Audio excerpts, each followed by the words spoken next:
जनता का उल्टा चश्मा। तो फिर तू सच कह रहा है जेठिया। उसके पास जब पैसे आएंगे तब वो दे देगा। लेकिन जेठिया तू है ना अभी वो सब भूल जा, है? वो सब भूल जा। तू अभी सिर्फ अपने धंधे पे ध्यान दे। धंधे के बारे में सोच। है? धंधे के बारे में सोच के ज्यादा टेंशन हो रहा है बापूजी। क्यों, अभी क्या हुआ? ये भोगीलाल के 50 लाख ना आने से मैं रामसंग कंपनी को 40 लाख का पेमेंट नहीं दे पाया हूँ। मतलब हमारे सर पे 40 लाख रुपए का कर्जा है? हाँ बापूजी। और पेमेंट ना चुकाने की वजह से रामसंग कंपनी ने माल की डिलीवरी अटका दी है। अरे ऐसे कैसे माल की डिलीवरी अटका दी? तूने बोला नहीं कि तू इतने साल से उनसे माल ले रहा है? हाँ बोला बापूजी, लेकिन जो पुराना मैनेजर है उसकी बदली होगी और उसकी जगह पे कोई नई मैडम आई है। वो बोल रही है कि कंपनी की पॉलिसी बदल गई है, जब तक पुराना पेमेंट आप चुकाओगे नहीं, नए माल की डिलीवरी आपको मिलेगी नहीं। पापा आजकल तो मार्केट में रामसंग कंपनी के प्रोडक्ट की डिमांड रहती है। इसीलिए बेटा हम अपनी दुकान में ज्यादातर रामसंग कंपनी का माल ही रखते हैं। अभी वो लोग हमें माल देंगे नहीं तो हम धंधा कैसे करेंगे? एक तो मार्केट में इतनी हरीफाई है, ऊपर से लॉकडाउन की वजह से लोगों को ऑनलाइन खरीदी करने की आदत पड़ गई है। तो पापा आप किसी भी तरह रामसंग कंपनी का 40 लाख का पेमेंट चुका दीजिए ना। बेटा 40 लाख का पेमेंट है। एक तो लॉकडाउन की वजह से पिछले 6-7 महीने से 1 रुपया का धंधा हुआ नहीं है। फिर भी स्टाफ का पगार, गोडाउन का भाड़ा, वो लोन के हफ्ते, वो सब तो जा ही रहा था क्या है। और बेटा बिजनेस रोलिंग पे चलता है। ये भोगीलाल के अगर 50 लाख आ जाते तो उसमें से मैं 40 लाख ये रामसंग कंपनी को दे देता। लेकिन ये 50 लाख अटक गए, उसमें अपना सब कुछ अटक गया। ठीक है जेठिया, लेकिन इसमें तू मायूस क्यों हो रहा है? तूने पैसे कमाए हैं, अपनी शाख नहीं। अरे आज भी मार्केट में गड़ा इलेक्ट्रॉनिक्स की शाख तो बरकरार है ना? नहीं बराबर है, माना कि चलो गड्ढा इलेक्ट्रॉनिक्स के शाख की वजह से कस्टमर हमारी दुकान में आए, लेकिन उनको जो माल चाहिए वो हमारी दुकान में ना हो तो वो कस्टमर तो दोबारा हमारी दुकान में आएंगे ही नहीं ना। तो बिना धंधे का शाख का क्या करना बापूजी? शाख का शाक बना के खाए।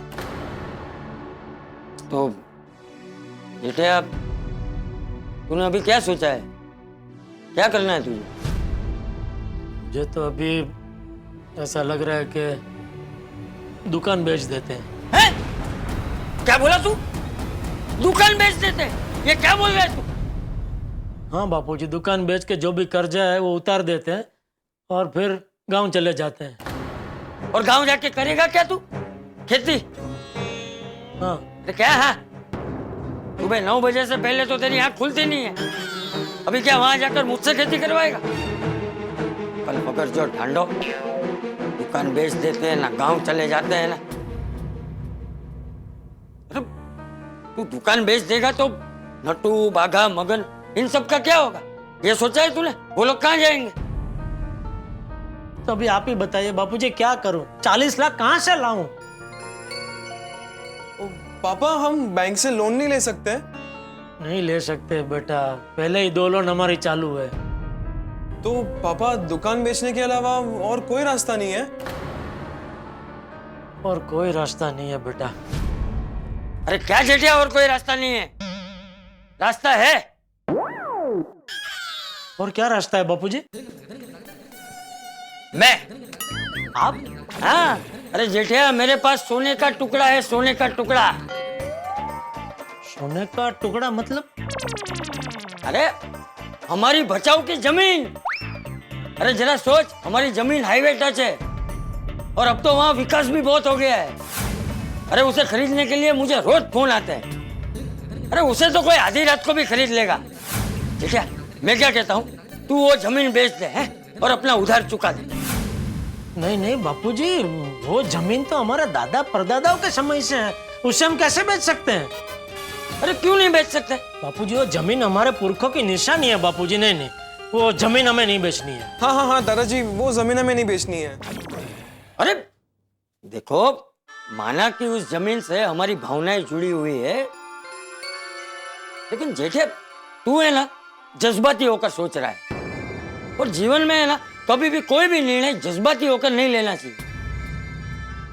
अभी वास्तविकता ये है कि वो जमीन वहां पे ऐसे ही पड़ी है तो हमारे किसी भी काम की नहीं है, लेकिन आज अगर हम उस जमीन को बेच देते हैं तो हमारे काम आ सकती है।